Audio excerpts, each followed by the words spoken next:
From the headquarters of the Guild of Champions, this is the Chris Terrell Podcast, and I am your host, Chris Terrell, and welcome to another week of your weight loss quest. How did this last week go for you, champion? What new challenges did you encounter? But more importantly, what failure did you go through, and what lesson did you get from that failure? Come on now, don't let a perfectly good failure go by without you getting your lesson. That's your reward for your troubles. Now, if you're new here, I've lost 125 pounds myself after an entire adulthood of chronic yo-yo dieting. Up, down again.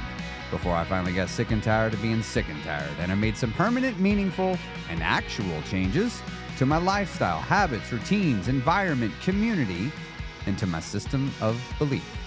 Because it's all of those things that led to the results in my life. And if I wanted to get new results, I was going to need to change those 6 things. And I did. And I started to get new results.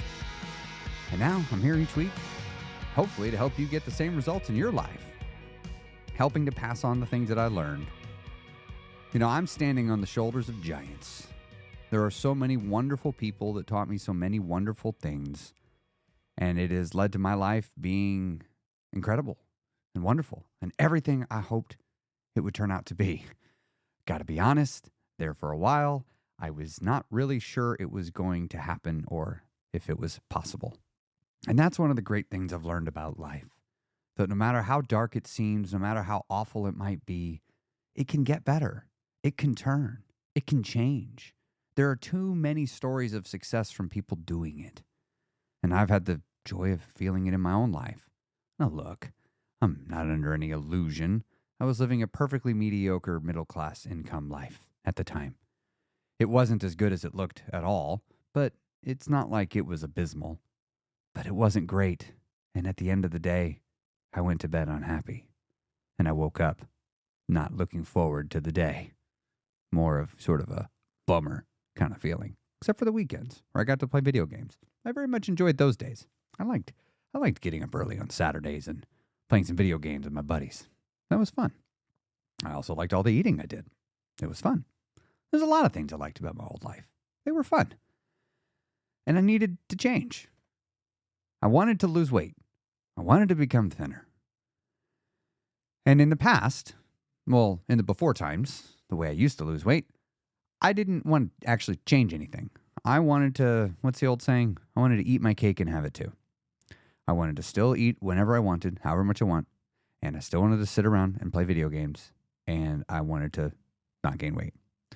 And I also wanted to just somehow have self-control. I just wanted to magically have the ability to just stop myself from eating and just make myself exercise. I just wanted that superpower of discipline that I saw so many people have. I didn't understand that that is something that can be cultivated, right? You know, the reason why I didn't have it is because I didn't cultivate it. How fascinating. But I digress. I did indeed change my life. I dropped a nuke on it in 2019 and just systematically tore it down and rebuilt it. And I've learned a thing or two along that journey. For me to get everything I've wanted, I had to do some things. One of them is I had to stop with the justifications. Now, we're going to talk all about justifications on this week's episode of the podcast. I learned that justifications were holding me back. And I learned that justifications were altering my mental and emotional state. And if I alter how I use these, I can get completely different results. Now, before we jump into that, I would like to invite you to come join my free Facebook group. Have I mentioned it's free? You can find a link to that by going to christerrellcoaching.com. There's also a link to it in the show notes of the podcast. It's a great Facebook group. Would love to have you be a part of it. Also, I am hosting my free webinar workshop in January. I do these twice a year. These are phenomenal. This is the best one I have ever done. I am so excited for it. It's called Why is the Way. I did Why is the Way last year. This is part 2. It's completely revamped and overhauled and brought to the current era of weight loss, taking into account the entire impact of Ozempic and GLP-1 and what has that done with the weight loss landscape. But I'm going to provide some really great stuff for you. I'll tell you more about it on a totally different episode of the podcast. I'm not going to take any more of your time about it. But if you want to attend that, you can head on over to whyistheway.me. And there you can register for the event. It's totally free, 3 days, totally transform how you look at weight loss. Okay, with that out of the way, let's talk about justifications in weight loss. And I want to specifically talk about 4 justifications that kill weight loss progress. I want you to be on the lookout in your own life if you are using these justifications. Now, I'm going to give you several versions of them because you may not word the justification exactly how I'm going to give it to you. So you're going to have to find your version of it. But defining terms is a really important part of a conversation such as this because you might not define the word justification in the way that I do. You might not even necessarily understand the purpose of a justification. Why do we do it at all? So we need to unpack that word for a few minutes before we jump into the 4 justifications that will kill weight loss progress if you use them. So let's define it. A justification, it is a mental reasoning that we create to give ourselves permission to break our own rules or plans. For the purposes of today's conversation, that's the definition. It is a mental reasoning, a story, you could even say, that we create in our own mind to give ourselves permission to break our own rules or to change our plans in the moment. It's the story we tell ourselves that what we're doing is no big deal. It's not that bad. For example, if you promise to follow your meal plan that you made, that you picked, but you say, well, I deserve a treat because I've been so good lately. That, my friend, is a justification. Now, it might feel like a totally harmless excuse in the moment, but I'm telling you, these little permission slips, you could call them, they often add up, and they can actually keep you from seeing the progress you want. These justifications are these little micro acts of self-sabotage. Sometimes they're macro acts of self-sabotage, gargantuan, big, impactful, noticeable, right? But if you're on the lookout for them, you can begin to intercept them. Now, how do you know you're doing it? I want to give you, or let's talk about why we use these, right? There's 2 different sides of a coin of justification. There's the one we make prior to action, and then there's the justifications we make after. Now, we use them for similar reasons, but we're using them to deal with different emotions that are very similar. Let's talk about the after on the other side of a behavior. Then we'll talk about the one that comes prior to the behavior. Justifications made after an action, they're used to reduce guilt or to rationalize the decision that was already made. It'll make it feel more acceptable in your own mind after the fact. And what this does is, the reason why we do this is to ease the internal conflict around the behavior. It's very similar to what we do before the behavior. You see, justifications made prior to an action, they're often used to give permission or to make the decision you're about to make feel acceptable, despite knowing that it doesn't align with the goals that you've said you wanted. Now, if you do it right, if you do a really good justification on the before side of the behavior, it won't feel like you're doing anything wrong. In fact, it'll feel totally fine. That's when you know you've done a good one. Now, the thing about justifications is they can tend to stack like baby steps. You see, we'll start with something small, a simple, little tiny justification that then leads to another one and then to another one. And we're going to let this segue into our very first justification that you need to be on the lookout for. If you're using this, you have to be careful because you might actually be justifying your way out of your deficit for the day. Okay? So it's just a little bit is okay. Now, this could be said multiple different ways. Like, oh, it's just a small portion. It won't hurt. One bite can't do that much damage. Or a tiny taste, that's not going to ruin everything. A smidge, that's fine. I can have a couple of the chicken nuggets, just 2 or 3 bites of the ice cream, just a little bit of peanut butter on a spoon. That's not a problem. It's just one small amount. But here's the problem with that one. You've taken it, you've had the food, and you feel the feeling like, oh, I didn't really feel bad at all. That really wasn't bad. It totally fit. And then you just have another one. You see, these justifications, they're just the narratives being created to just make sense of the choices. I want to have some, and I can't come up with a reason why it's okay. I guess I better come up with a reason for why it's okay. I'll come up with a narrative and play it in my mind. Now, the justifications are here to deal with a few different kinds of emotion. Now, we have a set of emotions leading up to the behavior, and then we have a set of emotions on the other side of the behavior. So leading up to the behavior, we actually have an emotion called pregret. Like regret, but pregret. It's like regretting, but before you do it. Now, what will happen is when we have this decision, this thing we want to do, we begin to experience the feelings of pregret. We're feeling ourselves like wanting to do it. It's like, oh no, that's not going to feel good to do it. So what do? Well, let's talk what we do on the other side of the behavior. On the other side of the behavior, we did something we wished we hadn't have done. What do we feel? Regret, guilt. And we will use our justifications to reduce the impact of the regret and the guilt. I come up with a new story to explain to myself why what I did was okay, and that feeling of regret will reduce. So on the pregret side, very similar emotion, what do?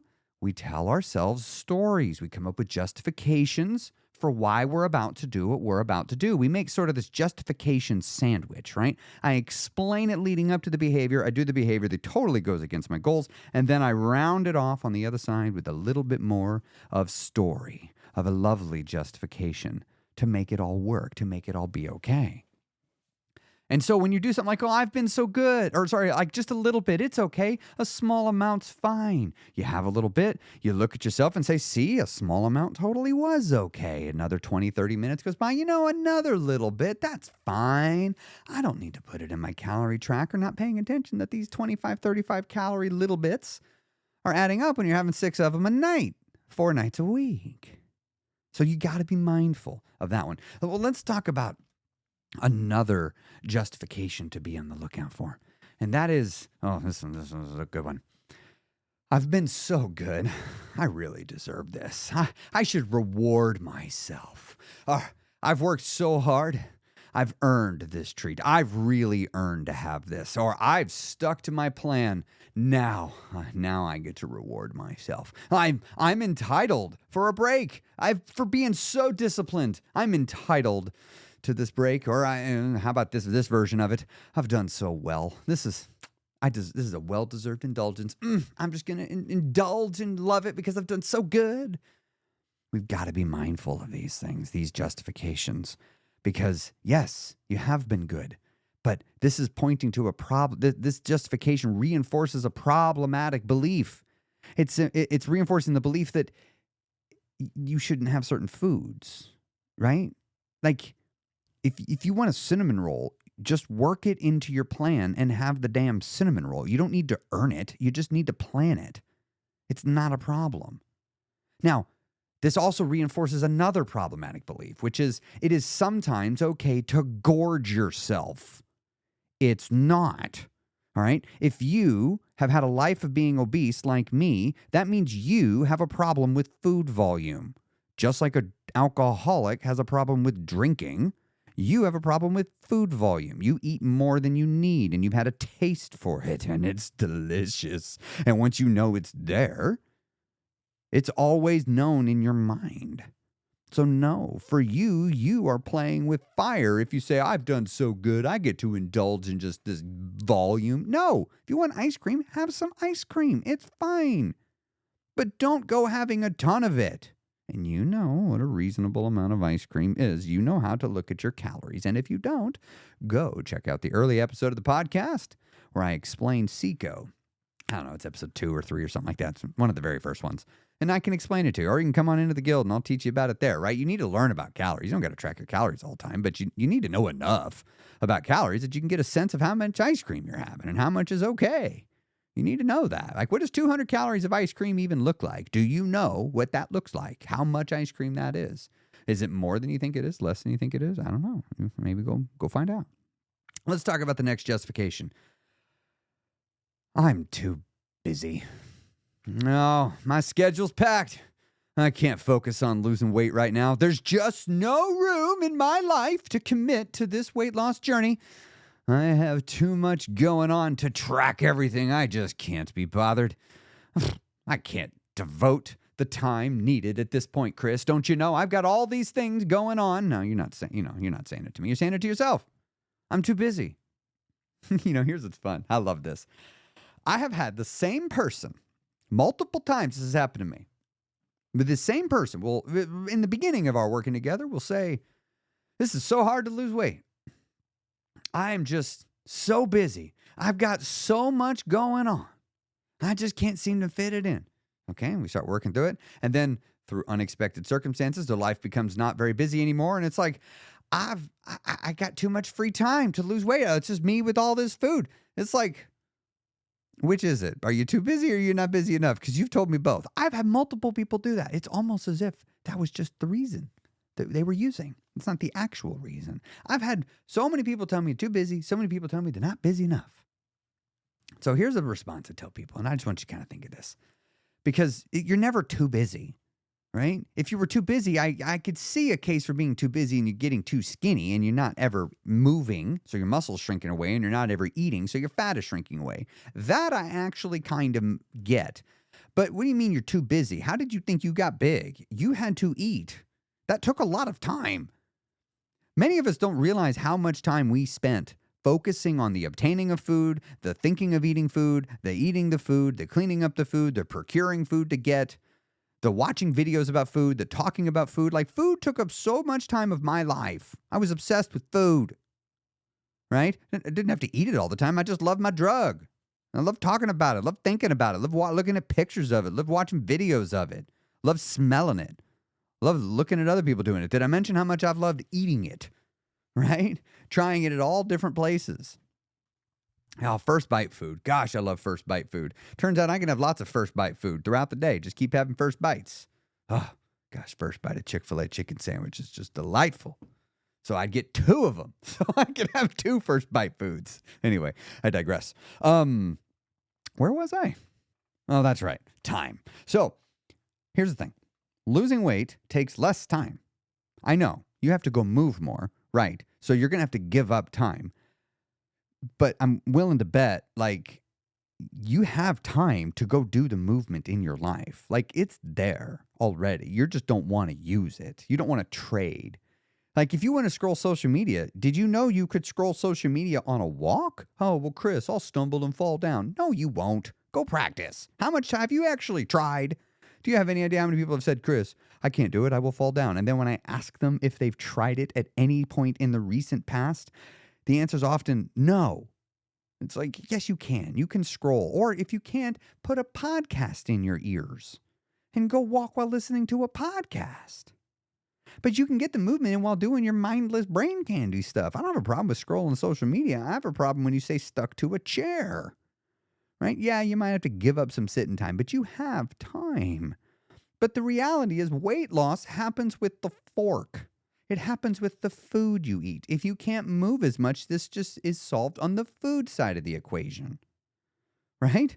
There's some cases to be made for not moving very much because then you don't have to worry about it as much. You're already eating. You're not too busy to lose weight. You just don't want to eat less. And so what we do is we use the justification of, if I'm too busy.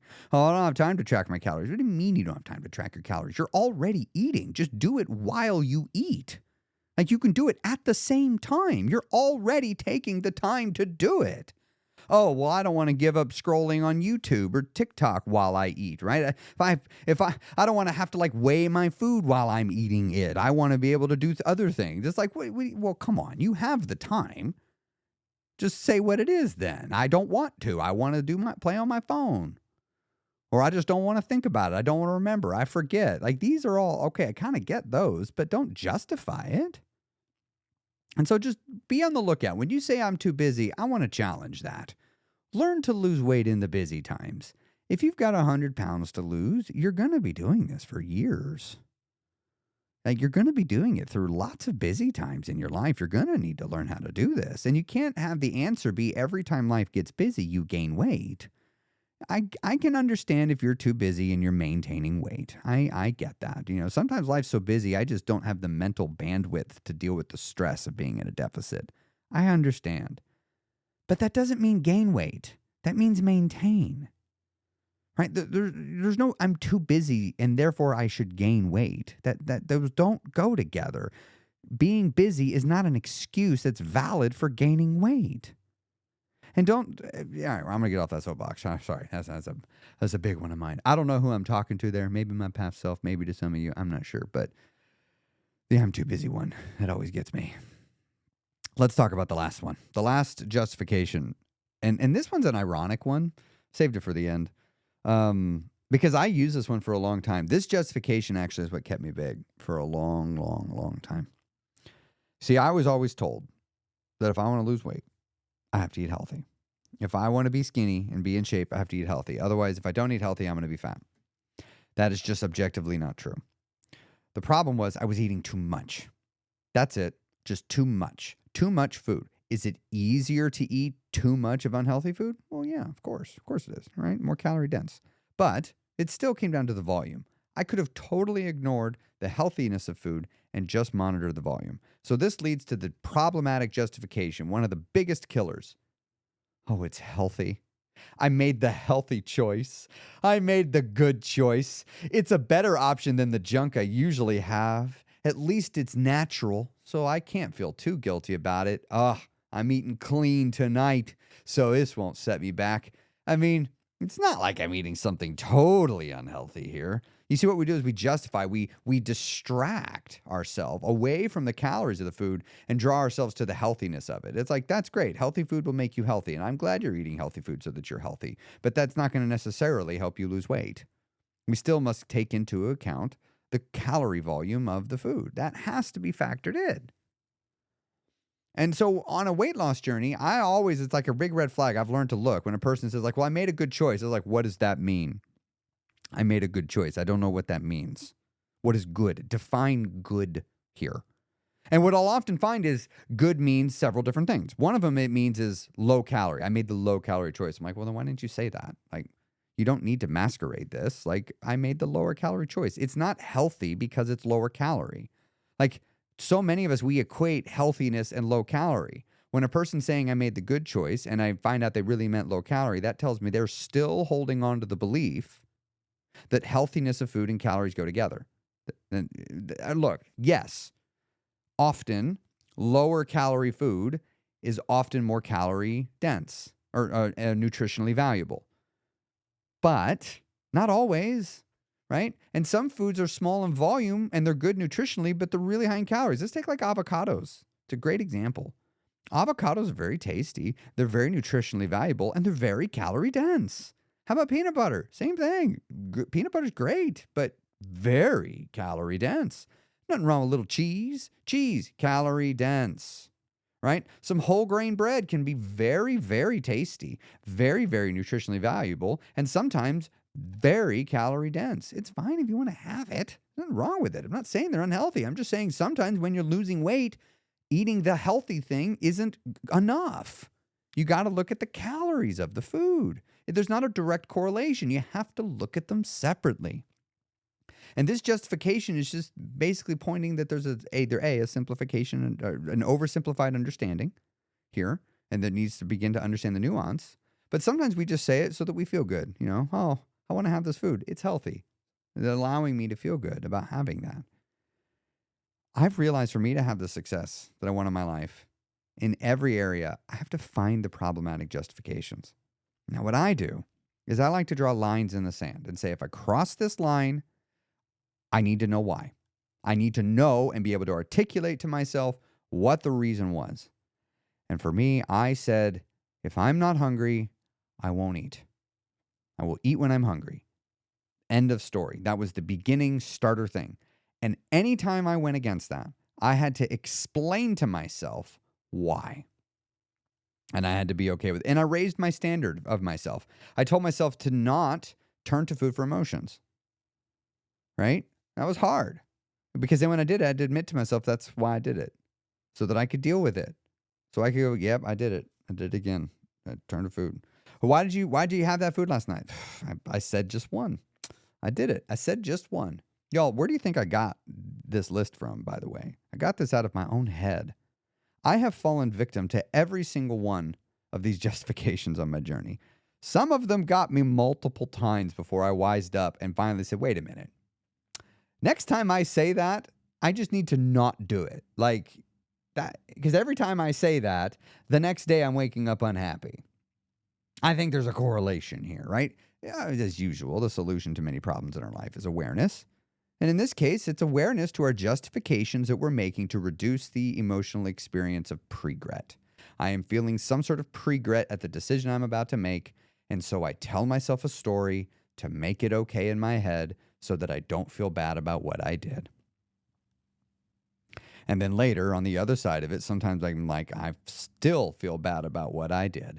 And it's okay. I just remind myself of the story that I came up before the behavior. And if that story's not good enough, I got a great imagination. I'll just come up with another one that works even better. And sometimes the stories in the past have been, it's because you suck. It's because you're lazy. Yeah, you're right, storyteller in my brain. The reason why I'm this way is because I'm just lazy. It's not my fault. If I wasn't born lazy, then I would be able to do this. But I was born lazy, so I have to do this. You see, a justification could actually just be a big ol' insult to yourself. But that's a topic for another week of the Chris Terrell Podcast. Have a great day. Have a great week. Be on the lookout for the justifications in your life. And I'll see you next week on the Chris Terrell Podcast.